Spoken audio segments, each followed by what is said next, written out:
રાજકોટમાં મીડિયા સમક્ષ આવેલા બાળ વિકાસ મંત્રી ભાનુબેન બાબરિયાએ જણાવ્યું હતું કે 25 મેને શનિવારે ટીઆરપી ગેમ ઝોન દુર્ઘટના બની ત્યારે હું રાજકોટમાં ન હતી. જોકે બીજા દિવસે રાજકોટ પહોંચી તે સાથે જ સિવિલ હોસ્પિટલે મૃત્યુ પામેલા લોકોના પરિવારજનોને મળી હતી અને સાંત્વના પાઠવી હતી. ત્યારે એસઆઈટીની રચના કરવામાં આવી છે અને ત્યારે તેમાં જે કોઈ પણ જવાબદાર હશે તેમની સામે પગલાં લેવામાં આવશે અને આ સમગ્ર ઘટનામાં ક્યાંય ભાનુબેન બાબરિયાની જવાબદારી ખુલશે તો હું જાહેર જીવન છોડી દઈશ અને તેમ કહી અને રડવા લાગ્યા હતા.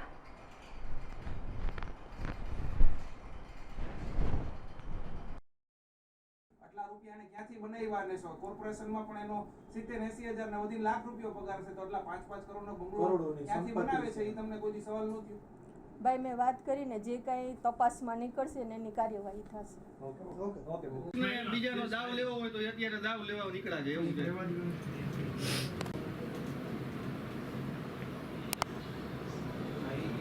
બંગલો બને છે આટલા રૂપિયાને ક્યાંથી બનાવ્યા ને કોર્પોરેશનમાં પણ જ્યારે આ દુર્ઘટના બની ત્યારે મને સમાચાર મળ્યા, હું બહાર હતી, પરંતુ તરત ને તરત મેં કલેક્ટર, મ્યુનિસિપલ કમિશનર અને પોલીસ કમિશનર સાથે વાત કરી અને તાત્કાલિક બધા જ ત્યાં પહોંચી જાય અને જે કાંઈ કાર્યવાહી કરવાની હોય સંપૂર્ણ કાર્યવાહી ત્યાં કરે. સાથે સાથે પોલીસ કમિશનરને એ પણ સૂચના આપી કે આવા પ્રકારના જેટલા પણ ગેમ ઝોન હોય તાત્કાલિક બધા જ અત્યારે બંધ કરવામાં આવે અને સંપૂર્ણ કાર્યવાહી કરવામાં આવે. પછી બીજે દિવસે વહેલી સવારે હું રાજકોટ પહોંચી ગઈ હતી.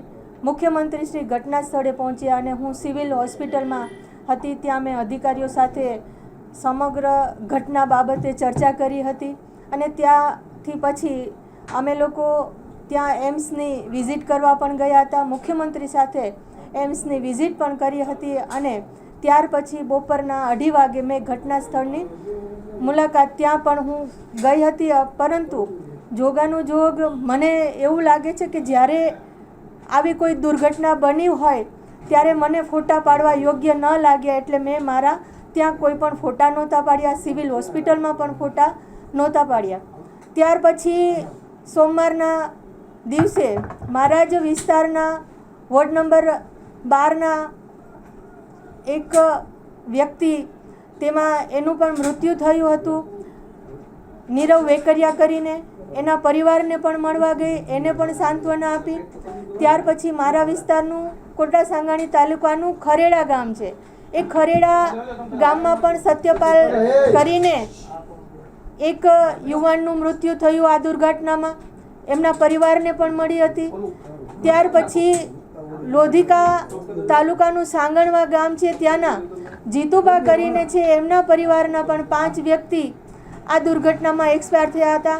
એમની સાથે પણ સતત હું ફોનમાં સંપર્કમાં હતી. આમ સમગ્ર દુર્ઘટના દરમિયાન હું લોકોની વચ્ચે હતી. ત્યારબાદ સીટની રચના કરી. મુખ્યમંત્રી સાથે એક મિટિંગ પણ આ બાબતે મેં ગાંધીનગર કરી.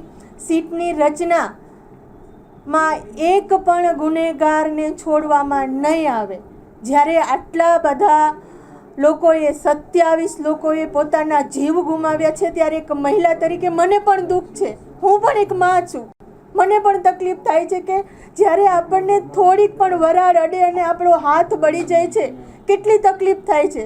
ત્યારે આજે આટલા લોકોએ પોતાનો જીવ ગુમાવ્યો છે, સીટની રચના પણ થઈ છે અને કોઈ પણ ગુનેગારને છોડવામાં નહીં આવે.